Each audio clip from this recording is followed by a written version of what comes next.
আজ সানডে, তাই চললাম গার্লিক স্ট্রিটে। এটা ঢোকার এন্ট্রিটা। তোমরা সবাই জানো কম বেশি গার্লিক স্ট্রিট বাড়ির কাছে বলে, আমি তাই যাওয়া হয়। এইদিকে পুরো পাখির পোর্শন, প্রচুর পাখি, এত ভালো লাগে দেখতে। রাখার তো উপায় নেই, কারণ ফ্ল্যাটে থাকি, একদমই নয়। আজকে মেন গার্লিক স্ট্রিটে আসা ভাইয়ের জন্য।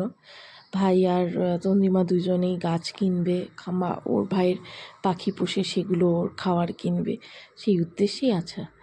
দেখো কি দারুণ অরেন্ডাগুলো, মনে হয় যেন সব বাড়ি নিয়ে যাই। আর এটা তো আমার সব থেকে ভালো লাগার জায়গা, মানে এটার কোনো কথা হবে না। এত সুন্দর, এত ভালো পিস লিলিগুলো দেখো। আমার বাড়িতেও কিন্তু পিস লিলি আসে, দেখে মনে হচ্ছে আমি সবগুলো যেন নিয়ে যাই। নিজেকে কন্ট্রোল করা ভীষণ কঠিন, ভীষণ মানে ভীষণই। আর এত গাছ, এত গাছ, মনে হয় এই ভ্যারাইটিটা আমার নেই, এটা লাগলে ভালো হতো। আর ওরা মাছ নেবে বলে বারবার তাই এই মাছগুলো দেখছে কোনটা পছন্দ হয় না হয়। আর এখানে দেখো স্ট্রবেরি গাছগুলো, উফ, শুধু কয়েকদিন বাড়িতে থাকবো না বলে, নাহলে কনফার্ম আমি আনতাম। আর এখানে বোগেনভেলিয়ার ভ্যারাইটিগুলো কী দারুণ, কী দারুণ। তো এগুলোকে মেনলি সবাই আমরা কাগজ ফুল বলেই জানতাম।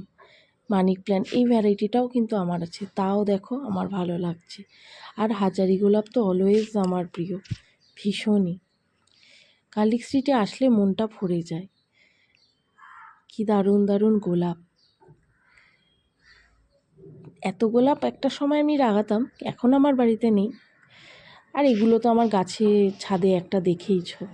আর এই যে মাছ গোলাপের কত ভ্যারাইটি। ওদের মাছ পছন্দ হচ্ছে না বারবার, ওই জন্য মাছগুলো দেখছি আমরা সবাই মিলে কোনটা নেবে, কারণ হাট থেকে না মাছ নেওয়া ভীষণ ডিফিকাল্ট। চলো দেখা হচ্ছে তারে পরের ব্লগে।